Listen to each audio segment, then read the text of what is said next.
Yes മക്കളെ, എപ്പോഴും വരുന്ന ഒരു ക്വസ്റ്റ്യൻ ആണ് എക്സ് പ്ലസ് പ്ലസും പ്ലസ് പ്ലസ് എക്സും, അതായത് പ്രീ ഇൻക്രിമെന്റും പോസ്റ്റ് ഇൻക്രിമെന്റും തമ്മിലുള്ള ഡിഫറൻസ്. എടാ, എക്സ് പ്ലസ് പ്ലസ് ആണ് പോസ്റ്റ് ഇൻക്രിമെന്റ് ആണ്, ഇത് പ്രീ ഇൻക്രിമെന്റ് ആണ്. എന്താ പോസ്റ്റ് ഇൻക്രിമെന്റ്?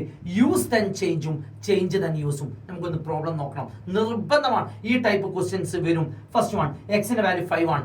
ആദ്യം തന്നെ ഇങ്ങനെ പോകുമ്പോൾ ഫസ്റ്റ് എക്സ് ആണ് കാണുന്നത്. എക്സിന്റെ വാല്യൂ എന്താ? എക്സിന്റെ വാല്യൂ 5 ആണ്. ആ 5 നേരെ പ്രിന്റ് ചെയ്യും. ദെൻ ചേഞ്ച്, അപ്പൊ 5 ഉള്ള 6 ആവും. 6 എത്തിയതിനു ശേഷം വീണ്ടും പ്ലസ് പ്ലസ് ആണ്, 7 ആവും. ആ 7 പ്രിന്റ് ചെയ്യും, 5ഉം 7ഉം. എന്നാൽ ഈ ക്വസ്റ്റ്യൻ നോക്കാം. എക്സിന്റെ വാല്യൂ 5 ആണ്. എക്സിന്റെ വാല്യൂ 5 ആയാൽ പ്ലസ് പ്ലസ് എക്സ് ചേഞ്ച് ചെയ്യും. ചേഞ്ച് ചെയ്താൽ 6. ദെൻ വീണ്ടും ചേഞ്ച് ആണ്, അപ്പം എന്താ? 7. ചേഞ്ച് ദെൻ യൂസ്ഡ് ആണ്. മറ്റൊരു ക്വസ്റ്റ്യൻ നോക്കാം. ഇത് പ്ലസ് പ്ലസ് മാത്രമല്ല, മൈനസ് മൈനസിനും ബാധകമാണ്. ആദ്യം എക്സ് ആ കാണുന്നത്. ആദ്യം എക്സ് ആവുമ്പോൾ എക്സിന്റെ വാല്യൂ 10 ആണ്.